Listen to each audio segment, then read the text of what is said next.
অনেক চেষ্টা করে ঘন্টার পর ঘন্টা অপেক্ষমান থাকে পানি দেওয়া পর্যন্ত, ঠিক আছে। তো এখন সবাই পাওয়াটা উচিত। আসসালামু আলাইকুম রহমতুল্লাহ। আসলে একটা কথা বলতে ভিডিও বানানো, সেটা হচ্ছে এদিকে লক্ষ্য করেন, আমাদের এখানে সাপ্লাই যে পানি, আমাদের অতি সংকট পানির এখন। ইসাপুরাতে পানির একদম না বললেন নয়, যে পুকুর সবগুলো ফিসে রেখেছে। এখন আমরা দেখা যায় ভাত রান্নার জন্য পানি পাইতেছে না মহিলারা। আমরা এখন সাপ্লাইয়ের পানি দিয়ে ভাত রান্ধি বা খাওয়ার জন্য পানিগুলো নিতেছি এখান থেকে।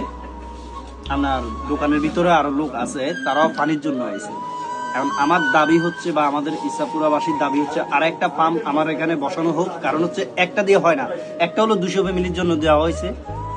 যদি প্রশাসনের দৃষ্টি আকর্ষণ করে বলি, বা আমাদের ওয়ার্ডের যে নেতাগুলো আছে বা ইউনিয়ন নেতা আছে তাদের উদ্দেশ্যে বলি, আমাদের জননেতা কালাম সাহেব, বিশেষ করে ওনাকে টার্গেট করে আমি কথাগুলো বলি যে আমার এখানে আরেকটা ফার্ম বসানোর একটু পরিকল্পনা নেন। যেহেতু আমাদের এখানে পানির সংকট, আমরা নিচু এলাকা বলে আমাদেরকে বলা হয় যে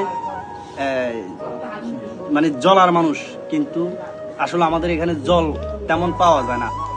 আমরা এখন মানে খুব বিপদে আছি যে বাতর আনতে পানি খুঁজা অন্যান্য নেওয়া লাগে। এক একজন অনেক দূর থেকে পানি নিয়ে আসে। আপনাদেরকে দেখাচ্ছি যে ভিতরে আর কিছু লোক আছে, তাদের মতামতটা জানিয়ে নেই। দেখেন, তারাও পানির জন্য অপেক্ষা। মামা, পানি আপনারও তো দরকার, তাই না?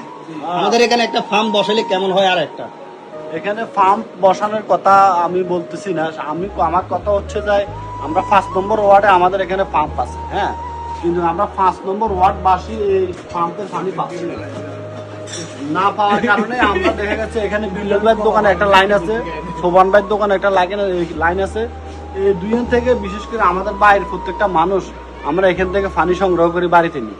আমরা অবিলম্বে দাবি জানাচ্ছি, যারা এই পাম্পের কাজ করেন বা যারা এটার দায়িত্ব পালন করেন, তাদের কাছে আমাদের একটাই রিকোয়েস্ট যে আমাদের ইসাপুরা 5 নম্বর ওয়ার্ডের সালামতুল্লাহ মৌলভী বাড়ির সামনে একটা লাইন দেওয়ার জন্য অনুরোধ করছি, যাতে করে আমরা এই পানি নিয়ে যাতে আর ভোগান্তিতে না পড়ি। কারণ এটা আমাদের ওয়ার্ড, আমরা এখানে যদি পানি না পাই, অন্য সাইডের মানুষ পানি পাইতেছে, এটা তো মেনে নেওয়া যায় না। তাই আমি জানাচ্ছি যে আমরা এখনো চাচ্ছি যে আমাদের এখানে একটা লাইন দেন, তাহলে সুন্দর মতো আমরা পানিটা নিতে পারি। আর পানিটা অনেক ভালো মানের, ফিল্টার করা পানি অনেক ভালো, তাহলে আমাদের একটু কষ্ট কমে। উদ্দেশ্যে বলি যে আমাদের পানি পাম্প বা আমাদের ইসাপুরা 5 নম্বর ওয়ার্ডে কিন্তু আমরা পানি পাই না। এখন পানি আমাদের দরকার, যেহেতু দুইটা জায়গা থেকে আমরা পানি নিচ্ছেন। আমার মতামত কি?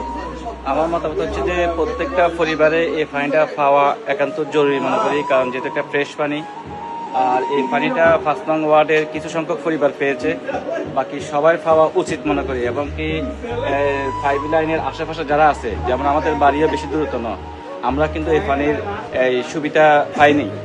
সো এই পানিটা অন্ততপক্ষে গ্রাহকদেরকে, মানে জনসংখ্যা বৃদ্ধি দিয়ে ইসাপুরা মধ্যমপা 4 নং ওয়ার্ড, ইভেন 5 নং ওয়ার্ডের সবাইকে দেওয়া একান্ত জরুরি মনে করি। যেহেতু দূর দূরান্ত থেকে মানুষ কলসি নিয়ে, বোতল নিয়ে, অনেক মহিলা, অনেক বাচ্চারা একটু খাবার পানি, ফ্রেশ পানি নেওয়ার জন্য অনেক চেষ্টা করে, ঘন্টার পর ঘন্টা অপেক্ষমান থাকে পানি দেওয়া পর্যন্ত, ঠিক আছে। তো এখন সবাই পাওয়াটা উচিত, আমার দৃষ্টিকোণ থেকে সবাই পাও।